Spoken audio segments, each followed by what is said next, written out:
جنگ بدر میں بری طرح شکست کے بعد مکہ کے کافروں نے ایک بڑا لشکر تیار کیا اور اس بار لشکر 3000 کے تھے۔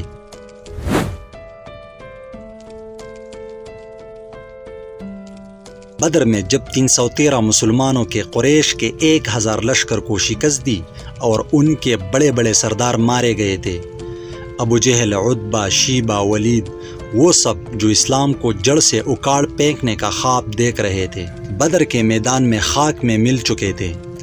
دشمن تو دشمن ہوتا ہے، وہ شکست کو برداشت نہیں کرتا۔ قریش کے جو پہلے سردار تھے انہوں نے قسم کھائی کہ وہ اس شکست کا بدلہ لے کر رہیں گے۔ تو مسلمانوں کے مدینہ ڈیفنس کے لیے 1000 صحابہ کرام کی فوج تیار کی، اور پھر وہی بدر والا سسٹم تھا۔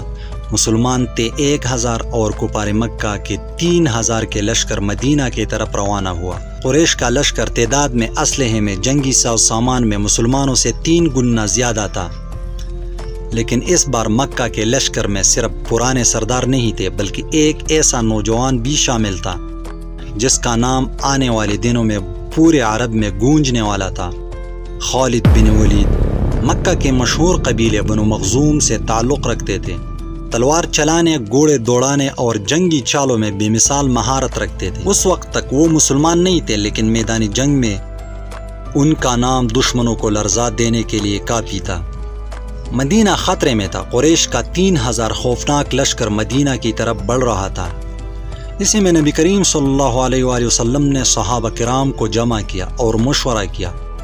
رسول اللہ صلی اللہ علیہ وسلم کی خواہش تھی کہ مدینہ کے اندر رہ کر دفاع کیا جائے، شہر کے گلیوں اور چھتوں سے دشمن پر حملے کیے جائے تاکہ مسلمانوں کو پیدا ہو، دشمن کو بھاری نقصان پہنچے۔ لیکن صحابہ کرام کی اکثریت، خاص طور پر وہ نوجوان جو جنگ بدر میں شریک ہو سکے تھے، ان کے دلوں میں جوش اور جذبہ بھرا ہوا تھا۔ انہوں نے عرض کیا، یا رسول اللہ صلی اللہ علیہ وسلم، ہم دشمن کا میدان میں سامنا کریں گے، ہم ان کو بتائیں گے کہ مسلمان ڈرتے نہیں، ہم بدر کی فتح کی بات کمزور نہیں پڑے۔ آخر کار نبی صلی اللہ علیہ وسلم نے ان کی بات مان لی اور فیصلہ ہوا کہ ہم مدینہ سے باہر نکلیں گے، احد کے میدان میں دشمن کا ڈٹ کر مقابلہ کریں گے۔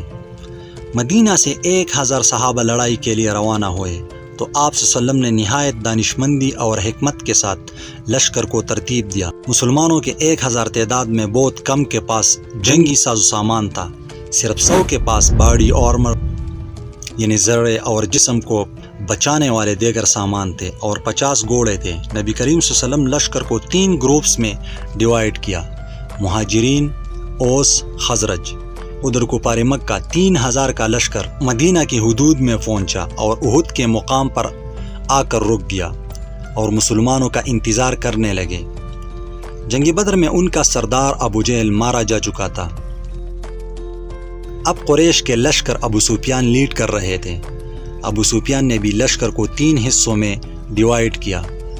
لشکر کا سینٹر ابو سفیان خود لیڈ کر رہا تھا، لشکر کے لیفٹ سائڈ ابو جہل کا بیٹا اکرمہ بن ابو جہل لیڈ کر رہا تھا، لشکر کے رائٹ ونگ خالد بن ولید لیڈ کر رہا تھا۔ قریش کا لشکر صرف تعداد میں بڑا نہیں تھا بلکہ اس کی سب بندی، قیادت اور ساز سامان بھی خطرناک حد تک مضبوط تھا۔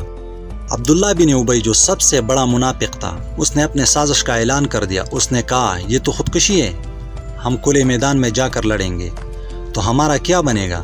ہمیں مدینہ میں رک کر دفاع کرنا چاہیے تھا۔ اس کے ساتھ اس کے 300 ساتھی جو منافقین اور کمزور ایمان والے تھے، مسلمانوں کا ساتھ چھوڑ کر واپس مدینہ چلے گئے۔ اب مسلمانوں کی تعداد رہ گئی صرف 700، جبکہ قریش کا لشکر پورے 3000 کا تھا۔ میدان احد میں حضرت محمد صلی اللہ علیہ وسلم نے نہایت حکمت اور عقل مندی سے سب بندی کی، کیونکہ دشمن تعداد میں زیادہ تھے، گھوڑ سوار بھی تھے اور پہاڑ کے گرد چکر کاٹ کر پیچھے سے حملے کا خطرہ تھا۔ اس لیے نبی کریم صلی اللہ علیہ وسلم نے میدان کے قریب ایک چھوٹے پہاڑ پر 50 ماہر تیر اندازوں کو تعینات کیا، اور ان تیر اندازوں کے سردار تھے حضرت عبداللہ بن جبیر رضی اللہ عنہ۔ نبی کریم صلی اللہ علیہ وسلم نے ان سب کو کلیئر آرڈر دے دیا، تم نے اپنی جگہ نہیں چھوڑنی۔ اگر تم دیکھو کہ ہم دشمن کو شکست دے چکے ہیں تب بھی تم اپنی جگہ سے نہیں ہٹنا، اور اگر تم دیکھو کہ مسلمان مارے جا رہے ہیں، پرندے ان کے لاشوں کو نوچ رہے ہیں، تب بھی تم اپنی جگہ نہیں چھوڑنا۔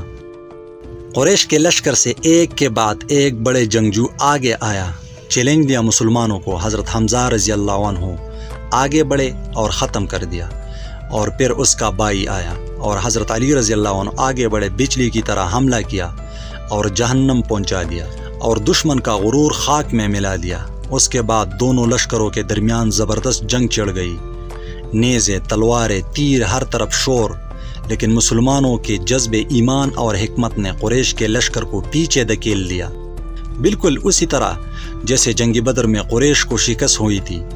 اس بار بھی قریش کے قدم اکڑنے لگے، سپیں بکھر گئی اور میدان چھوڑ کر بھاگنے لگے۔ مسلمانوں کو لگا کہ ہم جنگ جیت چکے ہیں۔ اس خوشی کے عالم میں وہی ہوا جس کا نبی کریم صلی اللہ علیہ وسلم نے خدشہ ظاہر کیا تھا۔ پہاڑ پر موجود 50 تیر اندازوں میں سے 41 تیر انداز اپنی جگہ چھوڑ کر نیچے اتر آئے تاکہ مالی غنیمت اکٹھا کر سکے۔ حضرت عبداللہ بن جبیر رضی اللہ عنہ نے انہیں روکا، سمجھایا، نبی کریم صلی اللہ علیہ وسلم کی تاکید یاد دلائی، مگر مالی غنیمت کی چمک اور یہ سوچ کہ جنگ ختم ہو گئی سب پر غالب آ گئی۔ اب پہاڑ پر صرف 9 تیر انداز رہ گئے تھے، اور یہی موقع تھا جس کا خالد بن ولید انتظار کر رہا تھا۔ خالد بن ولید مسلسل دیکھ رہے تھے کہ کب پہاڑ خالی ہوتا ہے۔ جیسے ہی 41 تیر انداز نیچے اترے، خالد بن ولید نے اپنے گھڑ سوار فوج کے ساتھ موقع غنیمت جانا، پہاڑ کے پیچھے سے چکر کاٹا اور سب سے پہلے ان 9 بچ جانے والے تیر اندازوں پر حملہ کر دیا، ایک ایک کر کے سب کو شہید کر دیا، اور پھر مسلمانوں کے لشکر پر پیچھے سے زبردست حملہ کر دیا۔ اب مسلمانوں پر ہر طرف سے حملہ ہو رہا تھا۔ قریش کے لشکر جو بھاگ رہے تھے وہ واپس پلٹ آئے اور مسلمانوں کے سپے بکھرنے لگے۔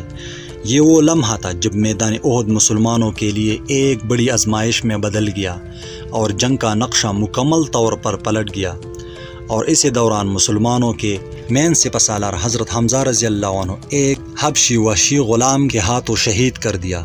دونوں لشکر ٹکراؤ میں تھے، اور یہی موقع دیکھ کر قریش کے ایک اور گروپ نے سیدھا نبی کریم صلی اللہ علیہ وسلم کے کیمپ کی طرف حملہ کر دیا، لیکن اللہ کے نبی صلی اللہ علیہ وسلم کی حفاظت کے لیے کچھ جانثار صحابہ وہاں موجود تھے۔ حضرت طلحہ رضی اللہ عنہ جو بعد میں زندہ شہید کہلائے، دیگر بہادر صحابہ جو اپنی جانوں پر کھیل کر نبی کریم صلی اللہ علیہ وسلم کے گرد ڈٹ گئے۔ قریش کے حملے میں 9 صحابہ کرام میں سے 7 شہید ہو گئے۔ حضرت مصعب بن عمیر رضی اللہ عنہ کی شکل صورت نبی کریم صلی اللہ علیہ وسلم سے کافی ملتی تھی۔ جب دشمنوں کے سامنے آئے اور بہادری سے لڑتے لڑتے شہید ہو گئے تو قریش کے سپاہیوں نے سمجھا کہ یہی محمد صلی اللہ علیہ وسلم ہے، اور اسی میں مسلمانوں کی فوج وہاں سے نکل کر پیچھے ہٹی اور رسول اللہ صلی اللہ علیہ وسلم کو پروٹیکٹ کر کے پہاڑ کے اوپر لے گئے، اور پہاڑ کے اوپر دوبارہ سب بندی کی اور دوبارہ لڑائی کے لیے بالکل ریڈی ہو گئے۔ اور لشکر مکہ کے گھوڑے پہاڑ پر چڑھ نہیں سکتے تھے، اور بغیر گھوڑوں کے وہ جنگ نہیں کر سکتے، اور مسلمانوں نے اوپر سے تیر برساتے اور کفار مکہ کے لشکر کچھ نہیں کر سکتے تھے۔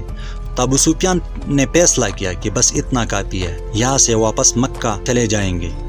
جانے سے پہلے ابو سفیان حضرت عمر رضی اللہ عنہ سے پوچھا کہ کیا ہم نے محمد صلی اللہ علیہ وسلم کو قتل کر لیا؟ تو حضرت عمر رضی اللہ عنہ نے جواب دیا، نہیں، وہ زندہ ہے، جو تم بول رہے ہو وہ سن رہے ہیں۔ اس پر ابو سفیان کو بہت غصہ آیا۔ جنگ احد میں قریش بڑے غرور، بڑی تیاری اور بڑے ارادے کے ساتھ آئے تھے۔ ان کے دل میں صرف ایک مقصد تھا کہ نبی کریم صلی اللہ علیہ وسلم کو شہید کیا جائے، مدینہ پر قبضہ کیا جائے، اسلام کو مٹایا جائے، لیکن اللہ کی قدرت کے آگے کوئی چال، کوئی سازش کامیاب نہیں ہوتی۔ نہ نبی کریم صلی اللہ علیہ وسلم شہید ہوئے، نہ مدینہ قریش کے قبضے میں آیا، اور نہ اسلام کو مٹایا جا سکا۔ اگرچہ مسلمانوں کو شدید نقصان اٹھانا پڑا، کئی عظیم صحابہ شہید ہوئے، حضرت حمزہ رضی اللہ عنہ، حضرت مصعب بن عمیر رضی اللہ عنہ اور دیگر جانثاروں نے اپنی جانوں کا نذرانہ دیا، لیکن دشمن اپنے کسی مقصد میں کامیاب نہ ہو سکا۔ آخرکار ابو سفیان نے اپنی شکست چھپاتے ہوئے اپنی فوج کو جمع کیا اور اعلان کیا کہ ہم دوبارہ آئیں گے، انتقام لیں گے، لیکن حقیقت یہی تھی کہ قریش کے دل شکستہ، ارادے کمزور اور امیدیں ٹوٹ چکی تھی۔ وہ مدینہ پتہ نہ کر سکے اور پسپا ہو کر مکہ واپس چلے گئے۔ جنگ احد ہمیں یہ سبق دیتی ہے کہ جذبہ، حکمت اور اللہ پر یقین ہو تو کمزور بھی مضبوط بن جاتا ہے۔ نافرمانی اور جلد بازی کی معمولی غلطی بھی پورے میدان کا نقشہ بدل سکتی ہے۔ آزمائشیں آتی ہے، تکلیفیں سہنی پڑتی ہے، لیکن اللہ کی مدد آخرکار سچوں کے ساتھ ہوتی ہے۔